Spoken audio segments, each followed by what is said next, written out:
Assalamualaikum warahmatullahi wabarakatuh. Halo semua, selamat datang kembali di kuliah fisika. Ini merupakan materi kuliah untuk pertemuan yang kelima ya, yang berjudul gerak satu dimensi. Di gerak satu dimensi ini ya, ini merupakan bagian dari ilmu kinematika. Jadi dalam ilmu kinematika itu kita mempelajari gerak tanpa melibatkan penyebab terjadinya gerak. Nah, ini pokok bahasan yang ada dalam ilmu kinematika itu seperti kita mempelajari pergeseran atau perpindahan, jarak, apa itu kecepatan, dan apa itu percepatan. Sedangkan kalau ilmu dinamika itu kita mempelajari gerak dan mengetahui penyebab terjadi gerak itu. Nah, ini materi bahasanya itu seperti gaya, usaha, momentum, dan lain-lain. Nah, gerak yang akan kita pelajari itu terbagi akan 3 ya, atau akan 2. Gerak 1 dimensi dan gerak 2 dimensi. Nah, ini akan kita pelajari. Kalau gerak 3 dimensi itu belum kita pelajari untuk saat sekarang. Gerak 1 dimensi ini itu terbagi akan tiga bagian. Pertama itu gerak lurus beraturan, gerak lurus berubah beraturan, dan gerak lurus berubah tidak beraturan. Jadi disingkat GLB, GLBB, ini GLBTB ya, gerak lurus berubah tidak beraturan. Kemudian ada gerak 2 dimensi. Contohnya itu ya terbagi akan gerak melingkar dan gerak parabola. Nah, untuk yang video ini mungkin akan dijelaskan sampai ke kecepatan atau percepatan ya.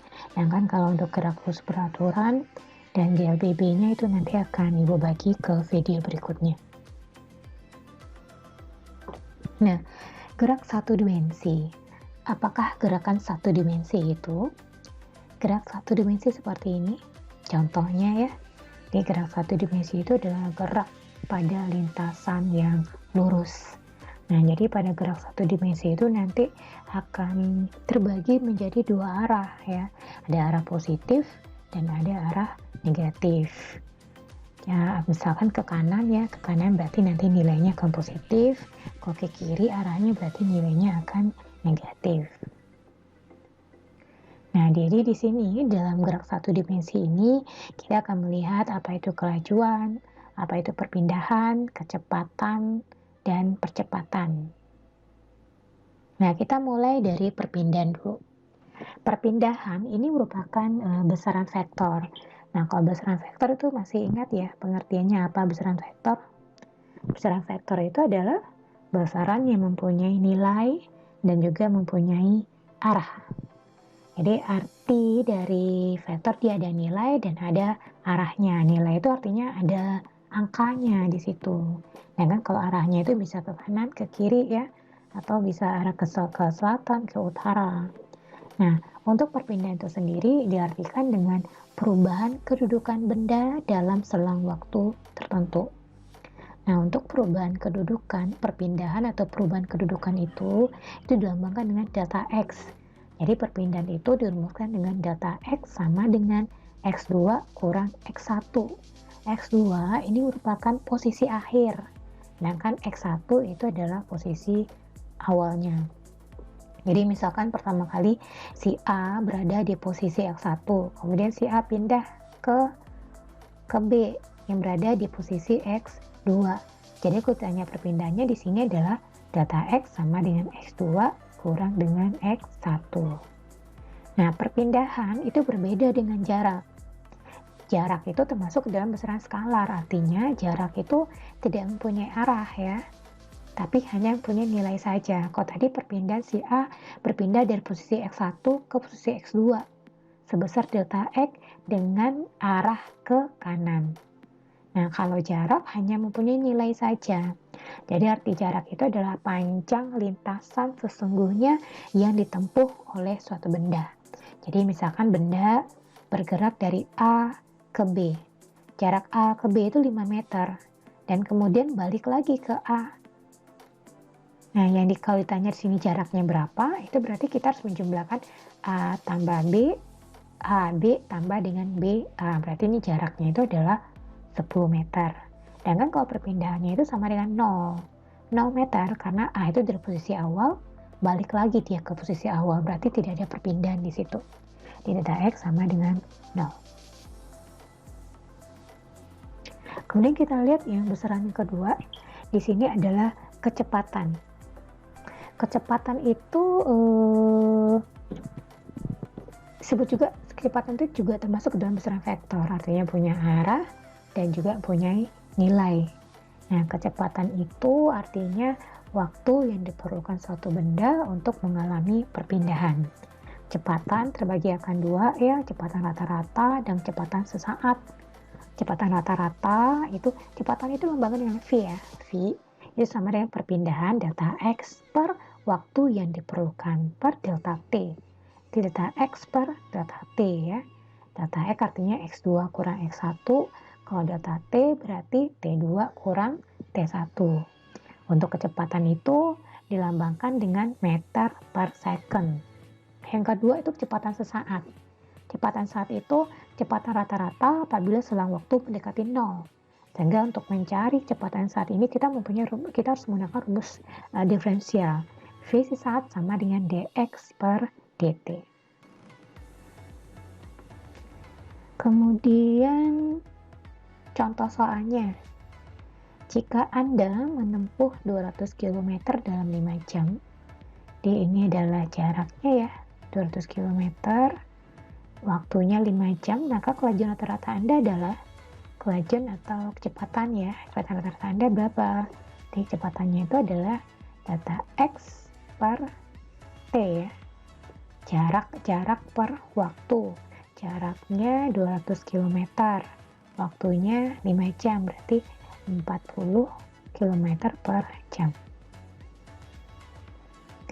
Nah, ini adalah perpindahan kecepatan dan kecepatan rata-rata di dalam satu soal ya di sini. Jadi kalau dari gambar ini kita lihat ya, kalau ditanya perpindahan, ya perpindahan itu artinya perubahan posisi suatu partikel yang dirumuskan dengan delta X sama dengan X2 kurang X1. Jadi, jika di sini posisi pertamanya, ini posisi kedua bendanya, kalau perpindahannya berarti X2 kurang X1. Kemudian selang waktu sama dengan laju perubahan posisi atau waktu yang diperlukan untuk perpindahan tersebut. Nah, itu adalah delta T. Delta T itu adalah T2 kurang T1. T2 itu waktu di saat posisi yang terakhir ya, sedangkan T1 itu adalah waktu di saat posisi awalnya. Jadi delta T sama dengan T2 kurang T1. Dan kalau kecepatan rata-rata itu adalah perbandingan antara perpindahan delta X per delta T. X2 kurang X1 per T2 kurang T1. Sini ada contoh soalnya ya sesuai dengan kesimpulan tadi. Jadi ini sebuah mobil bergerak dari titik P1 ke titik P2.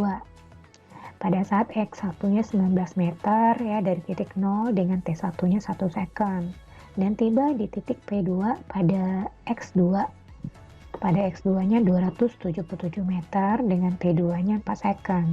Nah, yang ditanya di sini, hitung perpindahan, kecepatan, dan kecepatan rata-rata dari mobil tersebut. Nah, ini sama menggunakan rumus yang di sini.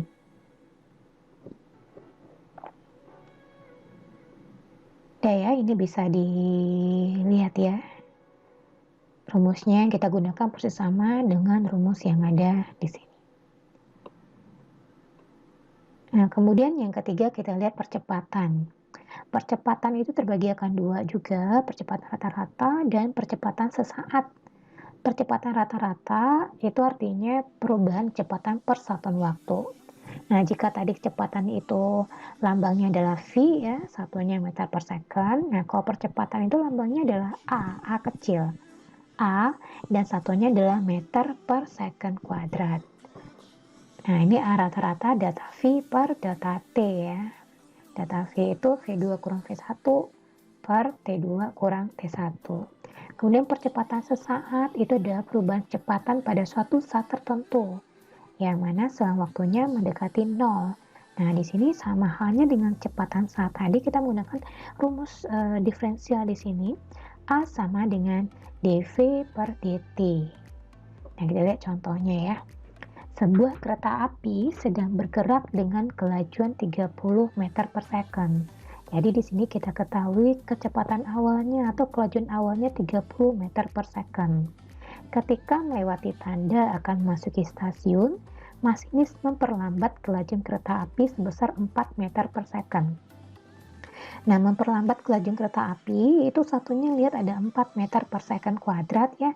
Artinya nilai 4 meter per second kuadrat ini adalah percepatannya. Tapi karena ada kata memperlambat kelajuan, berarti nanti A-nya sama dengan min 4 meter per second kuadrat.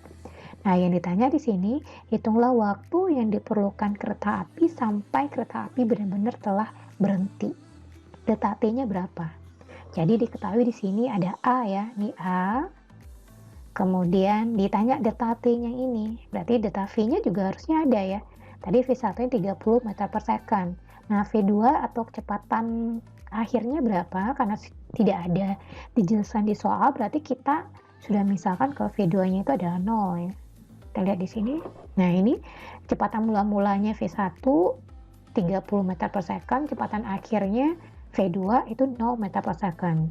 Nah, percepatannya A-nya sama dengan min 4 meter per second kuadrat.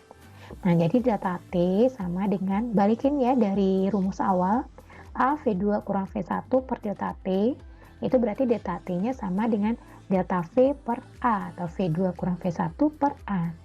V2-nya 0 kurang 30 per min 4. Sehingga waktu yang diperlukan kereta api sampai benar-benar telah berhenti itu adalah 7,5 detik. Nah, ini ada contoh ya, contoh membaca grafik. Perhatikan grafik di bawah ini. Nah, di sini grafik di sumbu X itu menyatakan waktu T dalam second, kemudian sedangkan di sumbu Y itu menyatakan kecepatan meter per second. Nah, grafik kecepatan terhadap waktu dari sebuah benda itu ditunjukkan pada gambar di atas di sini. Nah, berapakah percepatan rata-rata benda dalam interval waktu? Di percepatan ditanyanya ya, A-nya ya. Benda dalam interval waktu A. Jika T1-nya 5 second, di sini ya T1-nya 5 sampai T2-nya 15. Nah, berarti kita harus cari satu-satu ya. Jika T1-nya 5, V-nya berapa gitu. T1-nya 5, berarti V-nya berapa? Lihat di sini, hubungkan titiknya di sini. Berarti T1-nya 5, berarti V1-nya negatif 8. Jika T2-nya 15 ya, berarti V2-nya itu adalah 8. Nah, jadi nanti kalau sudah dapatkan nilai T1, T2, V1, V2, kita bisa mendapatkan nilai percepatannya A-nya. Itu juga dengan yang B. Jika T1-nya 0, T1-nya 0 berarti di sini berarti V1-nya juga 0 ya. Karena posisinya masih di titik 0 ini.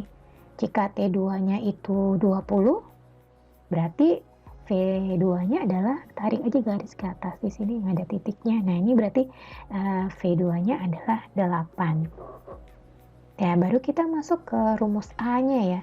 A untuk yang pertama V2 kurang V1 per T2 kurang T1.